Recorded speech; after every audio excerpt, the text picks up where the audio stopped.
सद्गुरू श्री ब्रह्मचैतन्य महाराज गोंदवलेकर यांचं प्रवचन 9 जून. वासनानाश हाच मोक्ष. पुष्कळदा भक्ती म्हणजे काय किंवा परमार्थ कशाला म्हणतात हेच आपल्याला कळत नाही. ज्याला प्रपंच नीट करता येत नाही त्याला नाही परमार्थ करता येणार.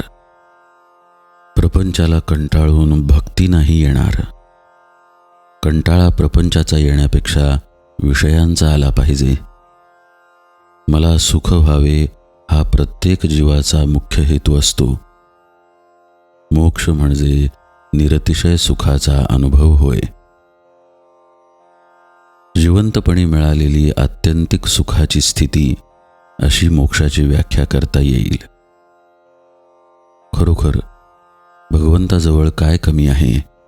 एक आपले मन त्याला द्यावे आणि त्याची श्रद्धायुक्त भक्ती करावी. काळजी करणे म्हणजे भगवंतावर भरवसा नसणे होय. प्रारब्धावर देह टाकणे ही खरी संन्यास वृत्ती होय. वासना न ठेवता आपल्या हातून कर्मच होत नाही, त्याला काय करावे? माझे समाधान माझ्याजवळ असताना दुसरीकडे ते मिळेल असे आपल्याला वाटते, हेच आपले चुकते. हवे पण संपले नाही तोपर्यंत समाधान नाही. हव्यास मरेपर्यंत सुटतच नाही. हे सर्व रोगांचे मूळ आहे आणि म्हणूनच ज्याची वासना नाहीशी झाली तो मोक्षत्वाला गेला खरा. आशेची निराशा झाली नाही तोपर्यंत भगवंताचा दास नाही होता येणार. आशा जेव्हा मनात उठेल तेव्हा ती भगवंताला अर्पण करावी. प्रत्येकाला वाटते मी श्रीमंत व्हावे, पण किती जण तसे होतात?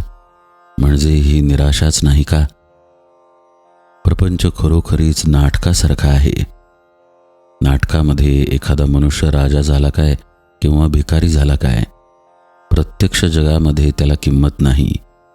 उलट भिकाऱ्याचे काम करणाऱ्याने जर ते उत्तम केले तर लोक त्याचे कौतुक करतात. तसे प्रपंचामध्ये कुणी श्रीमंत असला काय आणि कुणी गरीब असला काय याला महत्त्व नसून त्याने भगवंताचे अनुसंधान किती ठेवले याला खरे महत्त्व आहे. आपण पैसा साठवला तर गैर नाही, पण त्याचा आधार न वाटावा. अनुसंधानाच्या आड त्याला येऊ देऊ नये. विषयावर जोपर्यंत तुमचे सुख अवलंबून आहे तोपर्यंत भक्तीचे खरे सुख मिळत नाही. एक भगवंतच मनापासून हवा असे वाटले म्हणजे तो प्राप्त होतो. मी करतो असे कधीच म्हणू नये.